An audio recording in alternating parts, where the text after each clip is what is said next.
მშვიდობისა. ეს საქართველოს პირველი არხია, თქვენ უყურებთ გადაცემას პირადი ექიმი მარი მალაზონია ჟესტურ ენაზე თარგმანით. უპირველეს ყოვლისა, დიდი სიყვარულით გილოცავთ ახალ წელს, გილოცავთ შობას, ჯანმრთელობას, დღეგრძელობას, ბედნიერებას, სიყვარულს გისურვებთ და გაგახსენებთ, რა თქმა უნდა, რომ ჩვენ ისევ ადამიანზე ვსაუბრობთ და ალბათ სრულიად ბუნებრივია, როდესაც სადღესასწაულო დღეებში ადამიანები ერთმანეთს განსაკუთრებით ვეფერებით, განსაკუთრებით გვიხარია ერთად ყოფნა, რომ სწორედ სადღესასწაულო დღეებში ოჯახთან ერთად შეკრება ძალიან ბევრი ქვეყნისთვის, პრაქტიკულად ყველა საზოგადოებისათვის ასწლეულების მანძილზე ტრადიციად ჩამოყალიბდა. ეს შემთხვევითი არ არის, იმიტომ რომ როდესაც ვამბობთ შობა ახალი წელი, თავისთავად გულისხმობს იმას, რომ ჩვენ ახალი სიცოცხლის დაბადების ზეიმს გულისხმობთ, იმ ზეიმს, რომელსაც ერთმანეთს ოჯახის წევრები პირველ რიგში ვუზიარებთ და ოჯახთან ერთად აღნიშნავთ ამ განსაკუთრებულ თარიღებს. და თუ ჩვენ ოჯახს წარმოვიდგენთ როგორც ჩვენი ისტორიის, ჩვენი ცხოვრების აუცილებელ ნაწილად, მაშინ აუცილებლად ისიც გაგვახსენდება, რომ თითოეული ჩვენგანის ისტორია იწყება ჩვენი ოჯახიდან. ისევე როგორც თითოეული ჩვენგანის ოჯახი ჩვენს პირად ისტორიას ინახავს განსაკუთრებული სიყვარულით. ამიტომ არ არის გასაკვირი, რომ ოჯახი ის განსაკუთრებული კუნძულია, სადაც თავს ვიყრით დღესასწაულის, სიხარულის, განსაცდელის ჟამს და ასეთ შემთხვევაში ჩვენს ოჯახში დატეული ჩვენივე ისტორია, ისევე როგორც ჩვენშიარეკლილი ოჯახური ისტორია არის განსაკუთრებული ნაწილი საზოგადოების ისტორიისა. მით უფრო მაშინ, როდესაც ჩვენ ოჯახზე ვსაუბრობთ და ოჯახში დაშიფრულ ჯანმრთელობის საიდუმლოზე. მე არაერთხელ მithქვამს, როდესაც ჩვენ საკუთარი ჯანმრთელობის ისტორია გვინდა შევაფასოთ, ამისათვის ძალიან კარგი საშუალება არის ჩვენი საოჯახო ალბომები. სადღესასწაულო დღეებში ძალიან ბევრ ოჯახს აქვს ტრადიცია გადაფურცლოს ასეთი ალბომები და ძალიან ბევრი საიდუმლო ამოიკითხოს.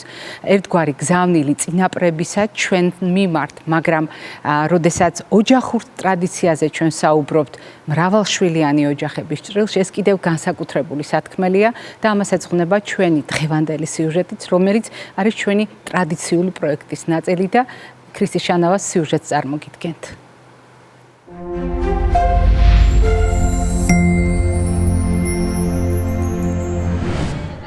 მრავალშვილიანი დედობა არის დიდი სიძლიერე, ძალა ოჯახის. როცა დედა არის კარგ ხასიათზე, ყველანი მხიარულად შემომეხვევიან გარშემო. როცა მოვიწყენ, ვხედავ მათ თვალებშიც ისეთ სევდას. ამიტომ მე სხვა გზა არ მაქვს, სხვა უფლება არ მაქვს, უნდა ვიყო ძლიერი. მრავალშვილიანი დედობა ნიშნავს იყო დიდ სიყვარულში. ყოველი ახალი შვილის დაბადება ახალი სიყვარულს გჩუქნის. როგორ შეიძლება ამ დიდ სიყვარულზე ადამიანმა თქვას უარი. მე ვარ ნათია კორაშვილი, 37 წლის, ვცხოვრობ შაშიანში, მყავს 5 არაჩვეულებრივი შვილი, 4 გოგონა და 1 ბიჭი. მე ვარ ლიკა ჩეკურიშვილი, 19 წლის. მე ვარ ნინიკო ჩეკურიშვილი, 14 წლის. მე ვარ ნატალია 10 წლის. 7 წლის ვარ და გიორგი მქვია. და პატარა ანიტა 10 თვის. მე და დედა ერთად გავიზარდეთ და ხალხს ხშირად დები ვგონი ვარ. 17 წლის ასაკში გავხდი დედა და მეც დედობა ეს ხო არის სწავლება, მეც არ ვიცოდი ეს დედობა, ხო? მეც მასთან ერთად ვისწავლე. დედა ჩემი არის ნამდვილად მისაბაძი ადამიანი. არ ვიცი. ალბათ, როდესაც გავიზრდები, მინდა რომ მისნაირი გამოვიდე. ძლიერი ქალია. ხანდახან არის ხოლმე ისეთი დღეები, რომ გადაღლილი, თითქოს ფინჯანიც ვიყავით დგავარ ხელში და თითქოს ძალა აღარ მაქვს, მაგრამ პატარა ფეხზე დამეკაუწება, ცისფერ თვალებს შემომანათებს 4 კვილს გამომიჩენს და უკვე დამთავრდა. ყველანაირი დაღლა, ყველანაირი სირთულე მავიწყდება. ვიყვან ხელში და ვგრძნობ რამხელა ბედნიერება. საღამოს საათებშიც ზოგს რა პრობლემა, ზოგს რა მივედი, ყველასთან ჩამოუვარო, ვის რა აწუხებს, ვის რა მოუგვარო და დღის განმავლობაში ეს მე მავსებს, მაბედნიერებს. არ ვიცი, ამაზე დიდი ბედნიერება ქალისთვის უბრალოდ არ არსებობს. ძალიან კარგია, რომ ბევრი დედმამიშვილი გყავს. თითქოს შენი მეგობრები არიან ყველანი. სულ მე და გიორგი ერთად ვთამაშობთ ხოლმე. ნაძვის ხეთს ერთად მოვურთეს, ნინიც იყო. და ანიტას რო ეძინა, დედაც გვეხმარებოდა. მიუხედავად ამდენი ბავშვისა, ახერხებს იმას, რომ მქონდეს საკუთარი საქმიანობა, საკუთარი შემოსავალი და ეს ჩემთვის დიდ რამეს წარმოადგენს. მე თვითონ კარგად ვსწავლობდი სკოლაში და ვერ მივიღე განათლება. შესაბამისად ეს იმდენად რთულად მახსოვს, რომ მინდოდა რომ ჩემ შვილებს ეს არ გამოევლოთ. ამიტომ დავიწყე ფიქრი, მუდმივი ფიქრი. ბაღში მიმყავდა ვფიქრობდი, მოვდიოდი ვფიქრობდი, რა შეიძლება გავაკეთო, რომ ოჯახს ამოვეშველო და მართლა ვისწავლე. 10 თვის იყო მესამე შვილი, სახლში ბუნებრივი კვებით ვკებავდი და იქ მოდიოდა ის, რომ უკვე კვების დრო იყო და ეს ცრემლები მომდიოდა, მაგრამ უნდა მე მესწავლა. ვისწავლე, კარგად ვისწავლე მეფუტკრეობა, დავფინანსდი 7-ის კით და დღეს უკვე გავა 7ჯერ გავაშვიდმაგე და 60 კამდე მყავს. ან მithქვია რომ როგორ გავართმევ თავს ამ დადებითი ენერგიით, დადებითი ყველაფრით. ყველაფერი გამოდის. დედაჩემი საუკეთესოა, იმიტომ რომ ამდენი ბავშვი ვართ და კიდევ ახერხებს სხვა საქმეების ძალიან კარგად მოგვარებას. წიწილები ყავს, ფუტკრები ყავს, ყველაფერს საუკეთესო დასწრებს, გვეთამაშება საღამოობით სხვადასხვა თამაშებს. მათ ვასწავლე, რომ პირველ რიგში ადამიანები იყვნენ, კარგი ადამიანები იყვნენ, კულტურულები, ზრდილობიანები. თუ არ იქნებიან კარგი ადამიანები, რა თქმა უნდა, განათლება პრიორიტეტი არა, უმაღლესიც, მაგრამ ჯერ უნდა იყვნენ კარგი ადამიანები. ერთმანეთის მხარში დგომას ვასწავლი, როგორც ოჯახში, ისე საზოგადოებაში, რომ აუცილებლად გაერთიანდნენ დახმარება, ვისაც უნდა როგორც სახლში ერთს რო უჭირს და ყველა მასთან მივდივართ, ასე გააკეთონ საზოგადოებაში და აუცილებლად ეს გააკეთონ. ჩვენ ამ ფუტკრებისგანაც ვსწავლობთ, იმდენად მოწესრიგებული და თავიანთი წესები აქვთ, ერთსულოვნ, აი ახლა ხო ზამთარია და მათ სძინავთ, ისინი წრიულად მოძრაობენ, არ იძინებენ, წრიულად მოძრაობენ და ერთმანეთს ათბობენ. აი ეს უნდა ავიღოთ ჩვენ ყველა მაგალითად, რომ საერთო ჯაჭვი შევქმნათ, მე შენ დაგეხმარები შენ სხვას და ასე ერთობლივად გამოვა ის შედეგი, როგორიც კარგი გამოსაფხულება. ჩვენთანაც ესე იქნება.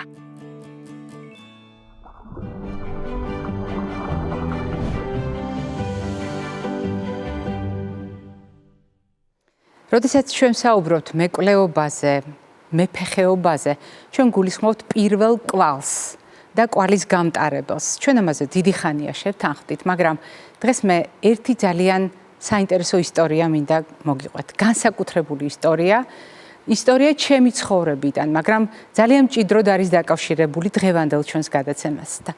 ნახატს, რომელსაც ახლა თქვენ ხედავთ ეკრანზე, აქვს წარწერა. იგი შესრულებულია 92 წელს, 1992 წელს, მაშინ, როდესაც ჩვენ ჩვეულებრივ სასწავლო პროცესში ჩართული სტუდენტები ვიყავით და ერთ-ერთი ჩემი ძალიან საყვარელი პედაგოგის ლექციის შემდეგ პრაქტიკულ მეცადინეობას ვესწრებოდით და სწავლობდით, რას ნიშნავს ესა თუ ის პრობლემა ასაკობრივ ჭრილში და კონკრეტულადაც კი მახსოვს რა თემაზე ვსაუბრობდით, ეს იყო გლომერულო ნეფრიტთან დაკავშირებული მსჯელობა. და აქ მთავარი არ იყო თირკმლის პრობლემებზე საუბარი. აქ მთავარი იყო ის კვალი, რომელსაც ეს საუბარი ჩვენზე ტოვებდა და იყო განსაკუთრებული ის გზავნილები და სურვილები, რომელიც ამ შემთხვევაში ჩვენმა პედაგოგმა გაგვიზიარა. გავიდა წლები და როდესაც ამ ნახატს უყურებთ, მე მინდა გითხრათ, როგორ გაიარა ამ ნახატმა გზა. 92 წელს, როდესაც მე ჩემთვის ძალიან საყვარელ პედაგოგს უსმენდი და მისგან სურვილებს, არა უბრალოდ თემასთან დაკავშირებულ ინფორმაციას, არამედ მის სურვილებს, პროფესიულს, ადამიანურს ვისმენდი კი არა, ვიმახსოვრებდი, ვისის ხორცებდი, თან ვხატავდი. იმდენად მძაფრი იყო ჩემი შთაბეჭდილება, მას ვხატავდი. იმ როლში, იმ მდგომარეობაში, რომლითაც ის ჩვენთან, ჩვენს ცხოვრებაში შემოდიოდა. და როდესაც მან შენიშნა, მე რომ ხატავდი, შემდეგ ეს ნახატი აღმოჩნდა მისი ბიბლიოთეკის, მისი საქმიანი ქაღალდების ნაწილი. სიმართლე გითხრათ, არც კი მეგონა, რომ ის ჯერ ერთი დაინტერესდებოდა ჩემი ნახატით და მეორე სულაც არ მეგონა, რომ გადაწყვეტ და შეენახა, მაგრამ გავიდა წლები. და თქვენ წარმოიდგინეთ, 25 წელზე მეტი გავიდა, როდესაც მან ეს ნახატი ამ სახით დამიბრუნა. ნახატის ორიგინალი მასთან ინახება დღემდე, თუმცა ნახატი რომ გადარჩენილია და ის რომ მისთვის ძვირფასია, აი ამ გზავნილით მე შევიტყო და ეს ძალიან მნიშვნელოვანია, იმიტომ რომ ეს ადამიანი მიუხედავად ამ ინფორმაციისა, წლების განმავლობაში იყო ჩვენი გადაცემის მეკვლე და ყველა იმ პროექტის მეკვლე, რომელიც მე ოდესმე გამიკეთებია. და როდესაც ჩვენ საუბრობთ კვალზე, როდესაც ჩვენ საუბრობთ მეკვლესთან დაკავშირებულ სურვილებზე, მე არ ვარღვევ ტრადიციას და ის დღესაც ჩვენი გადაცემის მეკვლეა და ის არის პირველი სტუმარი ჩვენი გადაცემისა 2026 წელს ბატონი ყარამან ფაღავა, რომელიც გახლავთ საქართველოს მეცნიერებათა აკადემიის წევრი კორესპონდენტი, ემერიტუს პროფესორი, დამსახურებული პროფესორი, პედიატრი, მედიცინის მეცნიერებათა დოქტორი. მობრძანდით ბატონ ყარამან. დილა მშვიდობისა გილოცავთ. გამარჯობათ. მრავალს დაესწარი ჯანმრთელობას და დღეგრძელობას გისურვებთ. დაბრძანდით. ახალი სტატუსით გმასპინძლობთ, წევრი კორესპონდენტის სტატუსით პირველად ხართ ჩვენთან გადაცემაში. მიხარია ყველაფერი თქვენთვის წარმატებული, ჩვენთვისაც წარმატებულია თქვენი მოსწავლეებისთვის. სურვილებზე უნდა ვილაპარაკოთ, ბატონ ყარამან. როგორც წესი, სადღესასწაულო დღეები არის ხოლმე კარგი საბაბი. არ ვიტყოდი მიზეზი, საბაბი იმისთვის, რომ ადამიანებმა ერთმანეთს ყველაზე მნიშვნელოვანი სიტყვები ვუთხრათ. შესაძლოა სიტყვები, რომელიც სხვა დღეებში ერთმანეთისთვის არ გვითქვამს. და როდესაც პედიატრს მასპინძლობთ გადაცემაში, ჩვენ პრაქტიკულად ვლაპარაკობთ ჩვენს მომავალზე. შესაბამისად, სურვილებით ვარაუდობ, რომ ასეთი უნდა იყოს ჩვენს მომავალთან დაკავშირებული.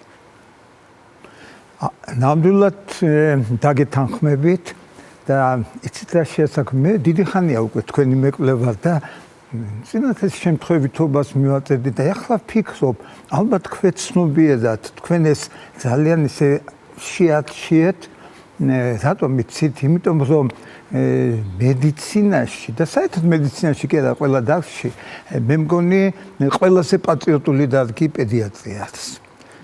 ჩვენ და პედაგოგები, იმიტომ რომ ჩვენ მომავლისკენ ვართ მიმართული და ამიტომაც ახალი წლის კვირა ძალს, აი ახალ წელს და ისა პირველ რიგში ჩვენს მომავალზე უნდა ვიფიქროთ. წარსული თავისთავად, წარსული ძალიან კარგი, აუგი ვინ თქვა, მაგრამ საბოლოო ანგარიშით ის არის, რაც დღეს ხარ და რაც ხვალ იქნები. ეხლა რაც შეეხება ჩვენ სურვილებზე, ოცნებებზე, იცით, მე ძალიან მიყვარს ეს ფრაზა მარტინ ლუთერ კინგის I have a dream. მე მაქვს ოცნება. მე ეგ რაღაცა რასიზმის საწინააღმდეგო და ისა, მაგრამ ასეთი რამე მე მგონი ყველა სიტუაციაში გამოდგება. ყველას უნდა კონდეს ოცნება. მეც მაქვს, თქვენც გაქვთ, ყველა ჩვენს მსმენელსაც აქვს ოცნება და ვუსურვებდი, აი, ბევრი სურვილი მექნება, მაგრამ პირველი სურვილი რომ ოცნებების ქონის სურვილი კონდეს, ოცნება კონდეს, რომ არ იყოს იცი ხელმოცადული არაფერი არ მინდაო და პერიოდულად ყოველთვის არ გამოდის, მაგრამ პერიოდულად ეს ოცნება შესრულებული იყოს. ესაა ამთავრად. ეხლა რაც თავადია, ეხლა ექიმი ვარ და ცხადია პირველ რიგში ჯანმრთელობაზე ვიტყვი. მე ხშირად ვამბობ, რომ ჯანმრთელობა თავისთავად ძირითადი სამიზნე არ უნდა იყოს ცხოვრებაში. ცხოვრებაში სხვა სამიზნეებიც უნდა იყოს. მაგრამ ჯანმრთელობა ეს არის წინაპირობა იმისათვის, რომ თავისი თავის რეალიზაცია მოვახდინოთ. რომ გავაკეთოთ ის, რისთვისაც მოვედით ამ ქვეყანაზე. ახლა, რაც შეეხება ბავშვებს, ახლა. იცით, ყველა დარგში, მედიცინის ყველა დარგში ჯანმრთელობა უმჯობესდება. ნამდვილად. უფრო დიდხანს ცხოვრობენ ადამიანები, ჯვარი აქაურობას და ბავშვთა სიკვდილობაც მცირდება ის, რასიზმი ახლა ანთროპობის გარეშე არ იქნება, მაგრამ მაინც რაღაც რამოდენიმე ასპექტს კი უნდა გავჩერდე. ეს კი უცებ გამახსენდა ექსპონტად ბაქოში ვარ ალერგოლოგ იმუნოლოგების კონფერენციაზე და საქართველოს სახელით რაღაცას ვლაპარაკობ და ვამბობ რომ ჩვენთან მდგომარეობა კარგად მიდის, თქვენთანაც კარგად მიდის და შესაბამისად ავანტყოფის გარეშე არ დავრჩებით. რატომ? იმიტომ რომ კარგი ცხოვრების მაჩვენებელია ალერგიული დაავადებები.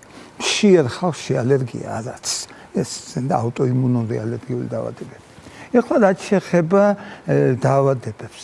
ეხლა პირველ რიგში როგორ გითხრათ, იცით, აი საზოგადოების გასაგებად, ჯანმრთელი რომ იყოს ბავშვი, პირველ რიგში მშობელი უნდა იყოს ჯანმრთელი.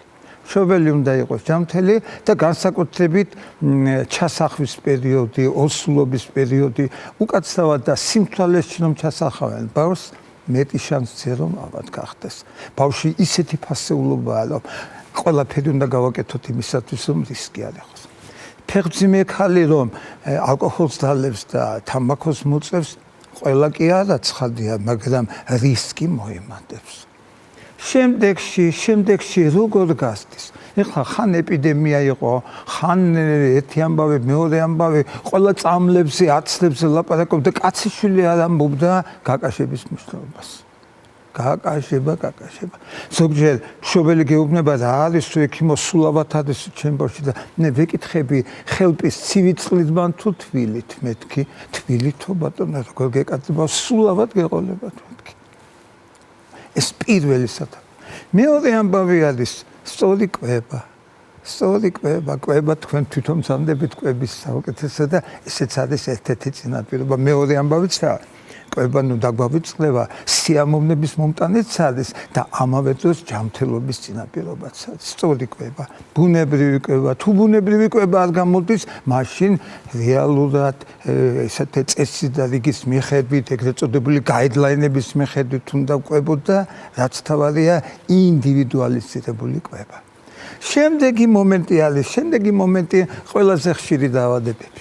პედიატრიაში ყველაზე ხშირი დაავადება რესპირატორული დაავადება და კუჭნაწლავის დაავადება. ისევ და ისევ ლაპარაკობ ახლა, როდესაც გრიპის პერიოდი არის, აი თუნდაც იანვარშიც, ახლა მიცით ძალიან ხალხმრავალი სიტუაციაში მოწავა.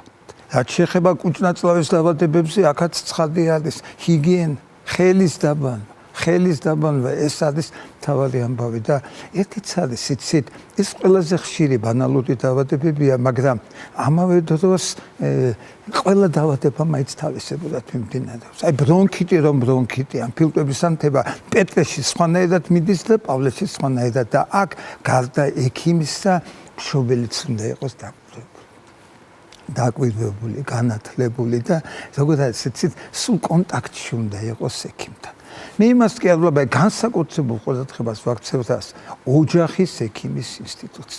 აი მშობლებმა მინდა რომ დაიმახსოვრდეთ რომ თქვენი პირველი მეგობარი, პირველი ახლობელი ბავშვის საქმეში არის თქვენი ოჯახის ექიმი. მე არ დამავიწყდება რამოდენიმე წლის წინ გერმანიაში გავხდი და დავესწარი კონსულტაციას, პროფესორის კონსულტაციას. გასინჯა იმა და მერე დაუწერა. რომ პატივცემულო კოლეგავ დანიშნულება ამას კი არ მისცა პირდაპირ იმის მეშვეობით. დიდი მადლობა რომ ავანტყოფი გავამიგზავნეთო. სავსებით გეთანხმებით თქვენ წინ. რომ სწორად გადმომიგზავნეთ? სწორად. ყველაფერი ჩემი საზრით ეს იქნებოდა სასურველიო, ამის გაკეთება, გაგრძელება და თუ რამეში დაგჭირდებით, ისევ თქვენს განკარგულებაში ვარ. ჩვენთან საოცარი არის კაცო. ესე იგი ერთი ავანტყოფი იყო, ავანტყოფი კი არა ჩემი მეგობრის მეუღლე, ასაკოვანი ხალი არის ყველაფერი, ერთი 4-5 დაავადება აქვს. ყველა ექიმა 1000 წამალი მისცა. ამისი შემკრები არავინ არ იყო. არა და ეს არის ოჯახის ექიმი შემკრები. ეს სხვათა შორის. ეხლა სხვა დაავადებები, იშვიათი დაავადებები, რთული დაავადებები. მე აქაც იცით ნიუანსი, აი არის ზოგიერთი დაავადება, მე რომელი იშვიათ დაავადებებით ვარ დაინტერესებული, უფრო აი კუჭნაწლავის შემდეგ რევმატიული დაავადებები და არსებობს ასეთი იმუნოდეფიციტები. ძნელია სათქმელად ახლა სად უფრო ხშირია ისა, მაგრამ არის კრიტერიუმები. ყოველთვის ძირითადი კრიტერიუმი უნდა ვნახოთ და ერთ-ერთი მთავარი კრიტერიუმი არის იმუნოდეფიციტების უმრავლეს შემთხვევაში იმუნოგლობულინის, ასეთ ნივთიერება არის, თქვენ კი იცით, მაგრამ საზოგადოება იმუნოგლობულინის გადასხმა. და გამოთვლილი არის, რომ ნორმალურ ქვეყნებში, სადაც ნორმალურია, 100,000 მოსახლეზე წელიწადში იხარჯება დაახლოებით 20-30 კილოგრამი იმუნოგლობულინი. ჩვენთან 1-2 კილოგრამი იხარჯება. ესე იგი, როგორც ჩანს, ათმშობელი არ აქცევს ყურადღებას და აქ იქ. ეხლა მილოცვად, მაგრამ ჩემი ამბავი იცით, ყოველი შეხვედრა საზოგადოებასთან მე მიყვარს იმისათვის, რომ რაღაცა კიდევ დამატებითი ინფორმაცია ვთქვა.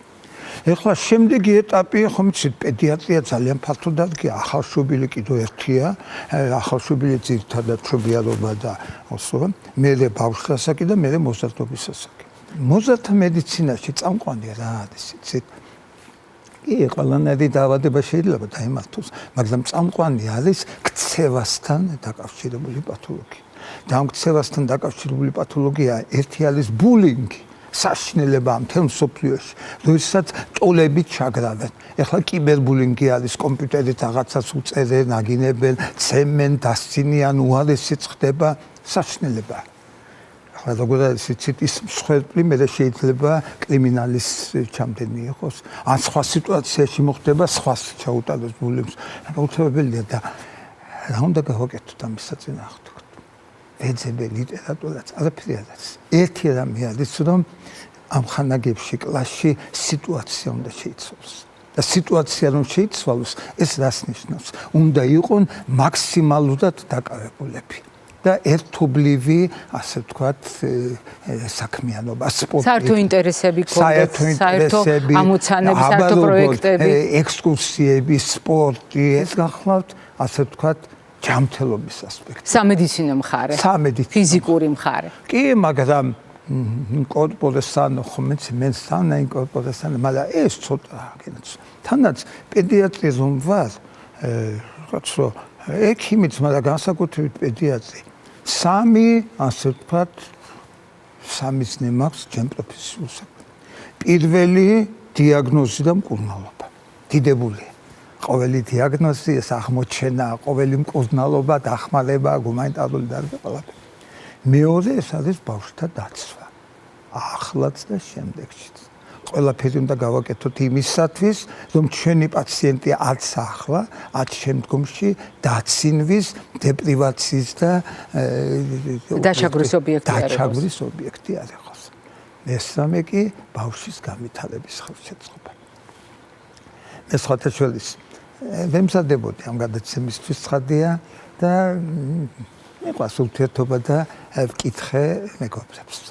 აი, თქვენისას რა არის ყველაზე მნიშვნელოვანი? ახლა შენი ამბავი რა უნდა ვუსურვოთ, ხო? ბატონო? რა უნდა ვუსურვოთ? ხო, რა უნდა ვუსურვოთ? ახლა შენი ამბავი რომ ვიცი ჯანმრთელობით დაიწყება, დასაკვირველია ჯანმრთელობით იწყება ყველაფერი, მაგრამ მეორე ამბავიც არის და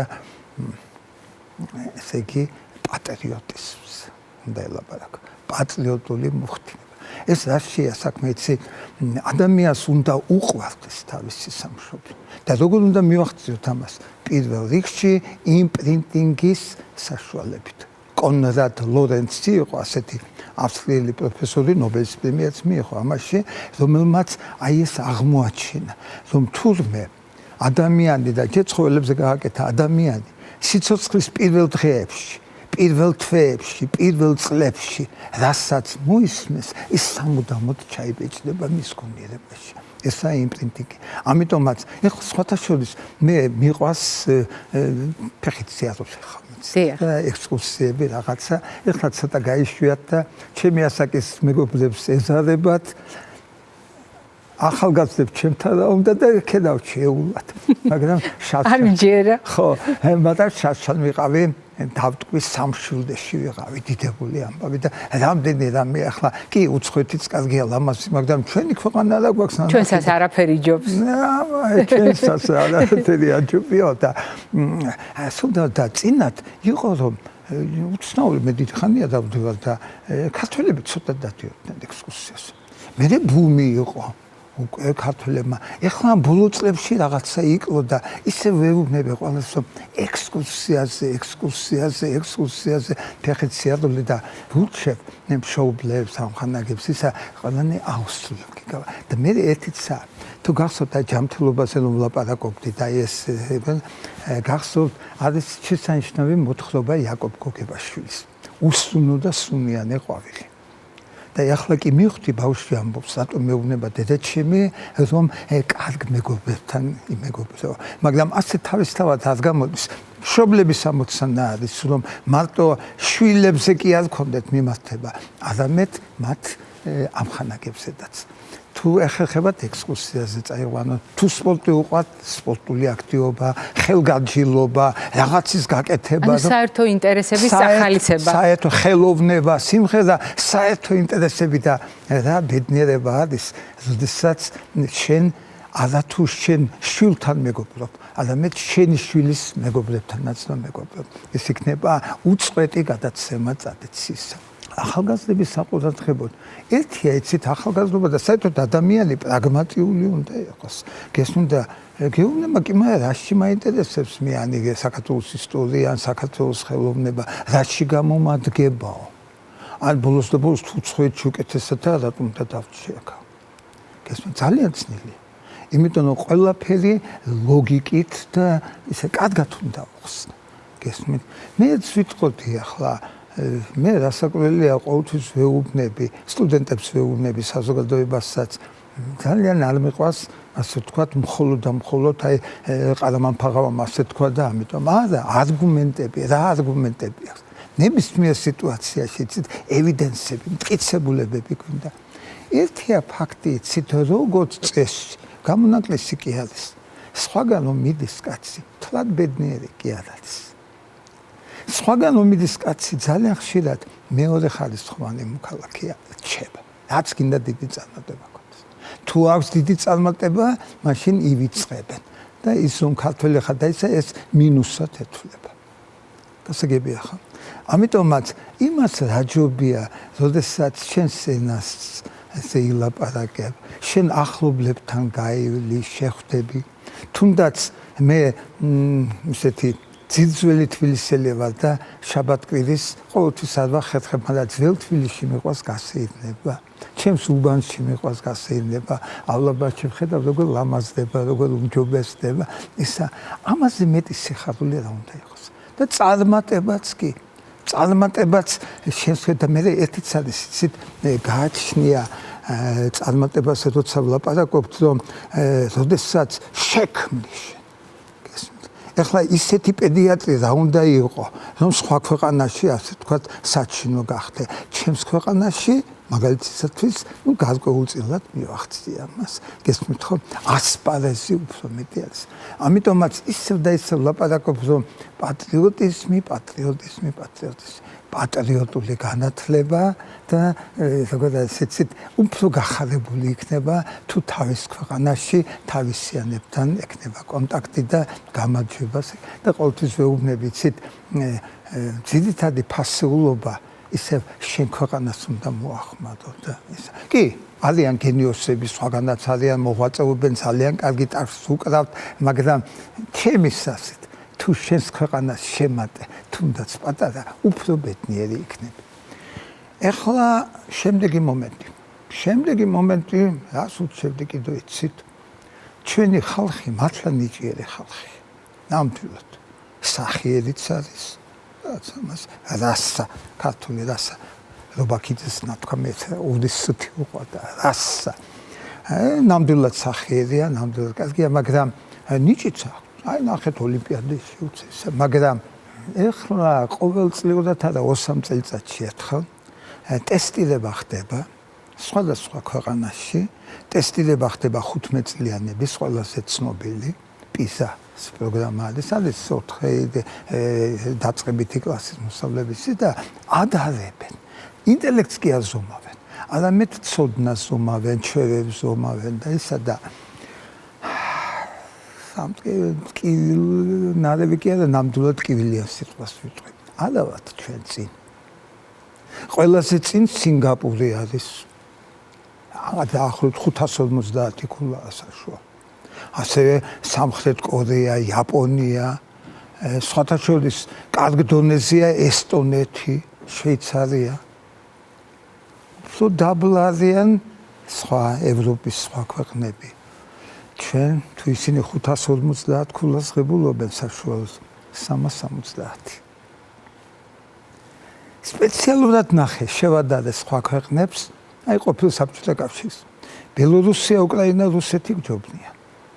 მაგრამ შუა აზია ჩვენ დონეზეა, მაგრამ ყაზახეთი გჯობნის.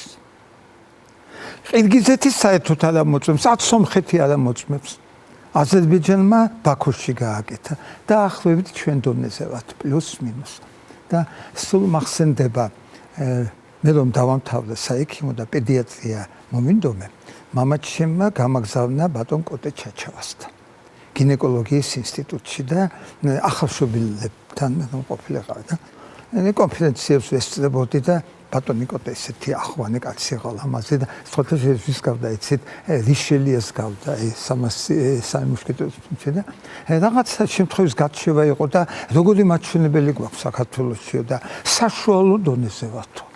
როგორ განარისხდა იცით ადამავიწყდება რას ნიშნავს საშუალო დონეზე რას ნიშნავს საშუალო საკავშირო დონეზე საუკეთესოზე უნდა ვიყოთ ამიტომაც მე კმაყოფილი ვარ ჩვენი აი განათლების მესეურების რომ არ მალავენ ჯობია ვიცოდეთ ამ მდგომარეობაში ვართ რომ თანდათანობით გავაუმჯობესოთ დამალვა ყველაზე ცუდია როცა მალავ ისევე ცუდად იქნება და როცა გავაუმჯობესოთ და რა სიხარული ექნება ყველას ხალხსაც მასშტაბლებლებსაც როდესაც 2-3 წლის შემდეგ თუ ოდნავ მაინც გავაუმჯობესდება იმიტომ თავად ის კი არ არის აი სნაპშოტ აი ცხელობრივი ფოტოსურათი დინამიკა როგორი ეს არის რაც შეეხება სწავლებას და ყოველთვის როდესაც საუბრობთ ახალგაზრდებზე მომავალზე საუბრობთ ჩვენ საუბრობთ პრაქტიკულად იმედიანად ოპტიმიზმით აი ეხლა მინდოდა ამის თქმა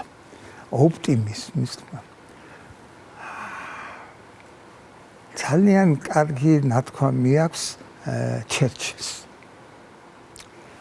გამარჯვება კარგი არის მაგრამ გამარჯვებაც გარდამავალი არის მაგრამ დამარცხების არ უნდა შეგვეშინდეთ იმიტომ რომ დამარცხება გზის ბოლო არ არის გზის ბოლო არის ის როდესაც იმედს კარგავ ოპტიმიზმს როცა კარგავ ამიტომაც ყველა ვითარებაში ოპტიმისტები უნდა ვიყოთ და მოცად ფიანდაზები რიანდაზები მე მგონი იმას აკამოჩილაძის უყვარს ეს ფიანდაზე მე ერთი ეკაგი სლოფი გამახსენდა რომ მკითხულობდი ჩემი ლექსის ფიანდაზე ირემივით გაიძბინე ოკეს ხანდა მაგრამ ერთი ამბავია ცხოვრებაში სულ ფიანდაზე კი არ გვექნება დაგებული ზოგჯერ გავიმარჯვებთ ზოგჯერ არ გავიმარჯვებთ მაგრამ იმედი უნდა გქონდეს ყოველთვის გამარჯვებას ასე ვთქვათ უნდა შევხვდეთ როგორც ეს დარიგია და ამავე დროს დამარცხებისაც არ შეგვეშინდეს მაინც ეხლა თუ დამარცხდი დღევანდელი დღე თუ არ ვეგა ხვალინდელი იქნება უკეთესი და საბოლოოდ დავამთავრებდი იცით პატივცემულო საზოგადოება ისევ და ისევ გისურვებთ ყოველივე საუკეთესოს მაგრამ პირველ რიგში ჩემს მომავალს ჩვენს მომავალს ჩვენს ახალგაზრდებს ჩვენს ბავშვებს უსურვებდი იყვნენ გონიერნი ყოფილიყვნენ სახიერნი მცოდნენი უნდა იყონ და რაც თავადია ყოველთვის იყვნენ იმედიანი იმიტომ რომ ეს არის წინაპირობა ჩვენი მომავალი გამარჯვებებისა. დიდი მადლობა ყველაფერისთვის. ძალიან დიდი მადლობა თქვენ ბატონო ყარამან. იმისთვის რომ არ დაარღვიოთ მეკვლეობის ტრადიცია, იმისათვის რომ კეთილი კვალი გაატარეთ და გაავლეთ კვლავ ჩვენს გადაცემაში, იმისთვის რომ ძალიან მნიშვნელოვანი სურვილებით მომავლისადმი, ჩვენი ბავშვებისადმი ახსავს სიტყვები ბრძანეთ და ეს გაუზიარეთ თქვენი დამოკიდებულება საზოგადოებას და იმისთვის რომ ეს ტრადიცია ჩვენს გადაცემაში გრძელდება არა უბრალოდ ამ გადაცემისთვის, არამედ საზოგადოებასთან ურთიერთობაში, როდესაც ჩვენ ვიცით რომ ჩვენი შვილები არის ყველაზე მნიშვნელოვანი, რაც შეიძლება თითოეულ ჩვენგანს გქონდეს ცხოვრებაში და რომ ჩვენი შვილების სახით ჩვენ პრაქტიკულად ჩვენი საზოგადოების და ჩვენი ქვეყნის მომავალზე ვლაპარაკობთ, ამიტომ არის ჩვენი სურვილებიც განსაკუთრებული და ვფიქრობ, რომ ძალიან მნიშვნელოვანი იყო ყოველი სიტყვა, რომელიც თქვენ ამ შემთხვევაში მშობლების გასაგონად და ოჯახების გასაგონად ბრძანეთ. მაყურებელს მინდა შევახსენო, დღევანდელი ჩვენი გადაცემის სტუმარი გახლდათ საქართველოს მეცნიერებათა აკადემიის წევრ კორესპონდენტი, ემერიტუს პროფესორი, დამსახურებული პროფესორი, მედიცინის მეცნიერებათა დოქტორი, ექიმი, პედიატრი ბატონი ყარამან ფაღავა. მე ჯერ არ გემშვიდობები, ჩვენი გადაცემა გრძელდება.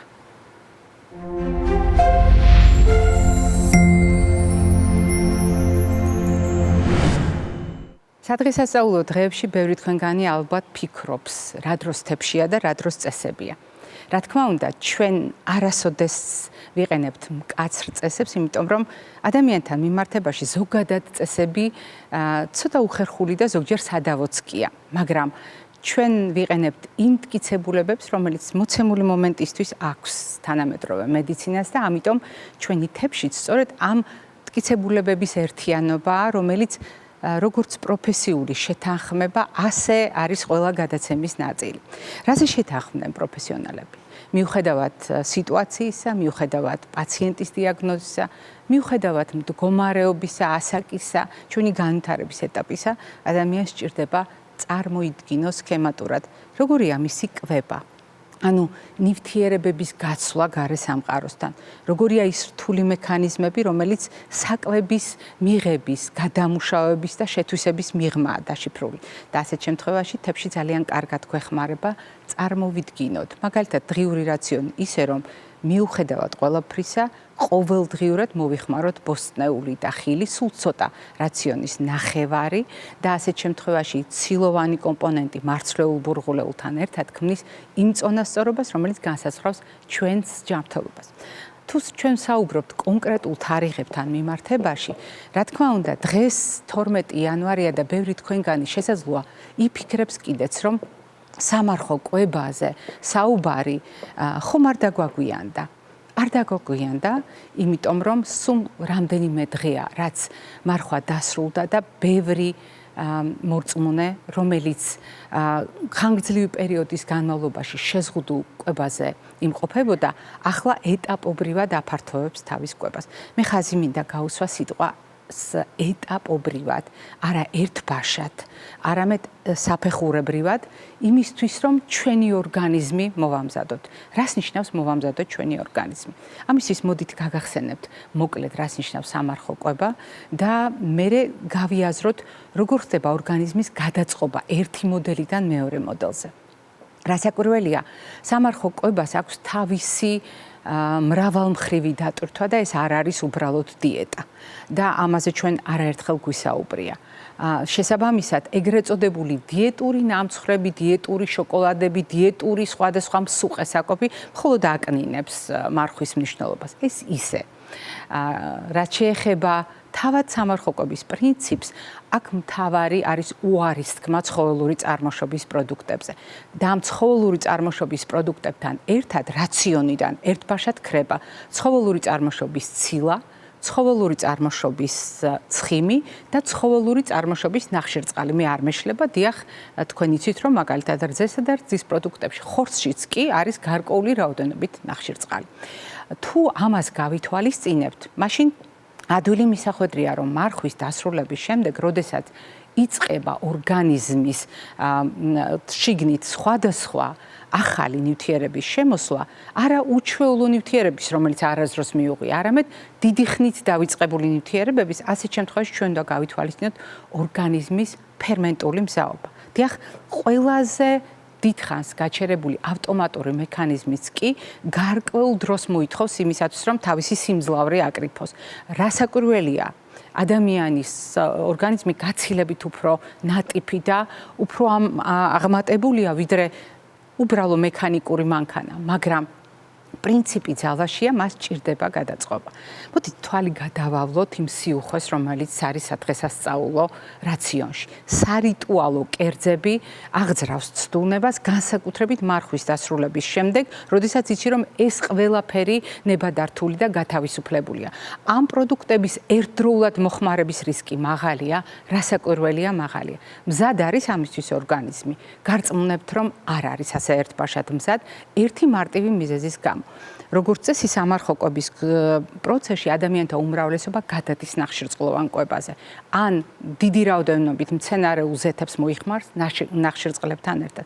ეს კი იმას ნიშნავს, რომ მაგალითად ჭარბიწონის დაგროვების რისკი სხვადასხვა ქიმიური პროცესის გადაწყობის რისკი ძალიან მაღალია ჩვენს ორგანიზმში და თუ გავითვალისწინებთ, რომ პრაქტიკულად ჯანმრთელი ადამიანისთვისაც და გარკვეული პრობლემების მქონე ადამიანისთვისაც ნებისმიერი კვებითი დატვირთვა, ეს არის მეტაბოლური სტრესი, მაშინ აი ამ სტრესის პირობებში როგორ მოიქცევა ჩვენი ორგანიზმი, ყოველთვის ერთნაირად ადვილად სავარაუდო არ გახლავთ და ძალიან ხშირად შეიძლება ეს იყოს სხვადასხვა პრობლემის სათავე, არსებული პრობლემების გამოვლინების წინაპირობა, არსებული პრობლემების გამწვავების წინაპირობა, ან არარსებული პრობლემების პირველად გამშღავნება. და აი ასეთ შემთხვევაში ჩვენ უნდა გავითვალისწინოთ მაგალითად ძალიან მნიშვნელოვანი ფაქტორი. როგორ გავითვალისწინოთ ეტაპობრივი გადასვლა ფაქტობრივად. გასაგებია, რომ ეს ყველაფერი სიმსუყე ავიცილოთ თავიდან და ყველაფერი ერთად არ მივიღოთ. მოვისმინეთ და ვიმახსოვრეთ, მაგრამ როგორ შევასრულოთ? მოდით შევხედოთ იმ ჩამონათვალს, რომელიც შეიძლება ძალიან ადვილად გამოვიყენოთ ჩვენს რაციონში. რომელია ეს ჩამონათვალი? ეს არის პირველ რიგში რძის ნაწარმი. რატომ პირველ რიგში რძის ნაწარმი? და მე გირჩევდით ნადუღით დაიწყოთ. ის არის ძალიან კარგი ნაკრები ამინომჟავების, ის გახლავთ ძალიან დატვირთული, ცილოვანი პროდუქტი, მაშინ ნაკლებია კალციუმი ვიდრე მაგალითად ხაჭოში, მაგრამ სამაგიეროდ კონცენტრირებულია ადვილად მოსანელებელი და შესათვისებელი ცილა, ამიტომ ხსნილზე დაიწყეთ პირდაპირ რძის ნაწარმით და დაიწყეთ მაგალითად ნადუღით, თუ არ აქვს თქვენს ორგანიზმს გარკვეული წინააღმდეგობა მაგალითად ლაქტოზის ატანასთან დაკავშირებით. სხვათა შორის, როდესაც მარხვის პერიოდში მოსამზადებელი ეტაპია ყველიერი სახით, ან ხსნილებია თევზის მოხმარებასთან დაკავშირებით, ყველა ეს ეტაპი გონივრულად უნდა გამოვიყენოთ იმისათვის, რომ ორგანიზმს გარდამავალი ეტაპები შეუქმნათ, ამოსუნთქვის საშუალება ჰქონდეს ფერმენტულ სისტემას.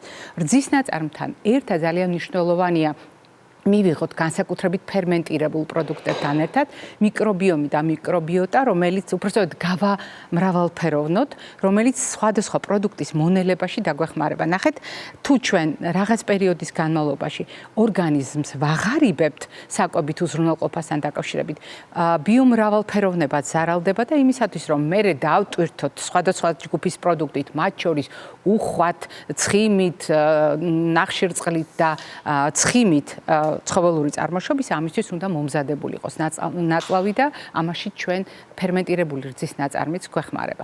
შემდეგი პროდუქტები, ეს გახლავთ კვერცხი. თუ გაგახსენდებათ მაგალითად როგორია სააღდგომო, სარიტუალო პროდუქტები, მაშინ სრულად ლოგიკურია, რომ სწორედ კვერცხის მოხმარებით ავხსნათ ეს გარდამავალი ეტაპი, როდესაც იწყება ხსნელი.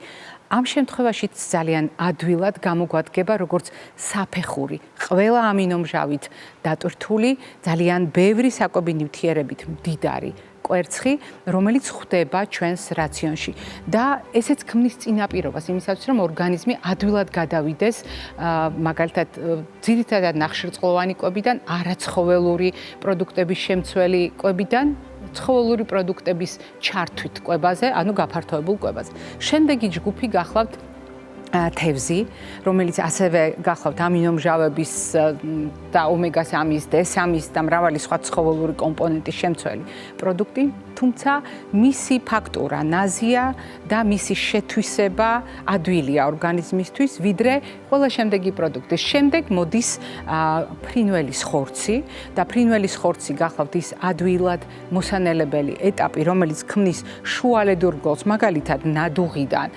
ხორც პროდუქტებამდე და ბოლოს მივდივართ წითელ ხორცთან, რომელიც შესაძლოა ბევრისთვის არის უფრო რთულად მოსანელებელი და ზოგადად თუ გავითვალისწინებთ ორგანიზმის ფიზიოლოგიურ თავისებურებებს, აი ეს იერარქია, რომელიც ახლა ჩვენ გავიარეთ პროდუქტების ეტაპობრივ გამოყენებასთან ერთად, ორგანიზმს ეხმარება მოემზადოს, გადალახოს ის გარდამავალი ეტაპი, რომელიც მას აქვს არაცხოველურ პროდუქტებსა და ცხოველურ პროდუქტებს შორის და ყველა ის რისკი, რომელიც ფერმენტულ მონელებას ან ფერმენტული მონელების ხარვის შეიძლება ახლდეს თან, ბევრად უფრო ადვილად გადალახოს. ეს იყო დღევანდელი ჩემი რეკომენდაციები, მიაქციეთ ყურადღება, მიუხედავად იმისა, როგორი სიმსუყეა ჩვენ ოჯახში. შესაძლოა ჩემი ერთ ჩამოთვლილი პროდუქტები არ იყოს ბევრი ჩვენგანისთვის ხელმისაწვდომი. მაგრამ ეს არ ნიშნავს იმას, რომ არ ვიცოდეთ ამის შესახებ. ცოდნა ნიშნავს იმას, რომ საჭიროების შემთხვევაში ამ ინფორმაციას გამოვიყენებთ ჩვენი ჯანმრთელობისათვის, ჩვენი ოჯახის წევრების ჯანმრთელობისათვის სასიკეთოდ და აუცილებლად გვემახსოვრება ის, რომ ჩვენ ადამიანზე ვსაუბრობთ და სწორედ ამ სიტყვებით და გემშვიდობებით, რა თქმა უნდა, ჯანმრთელობას და დღეგრძელობას გისურვებთ.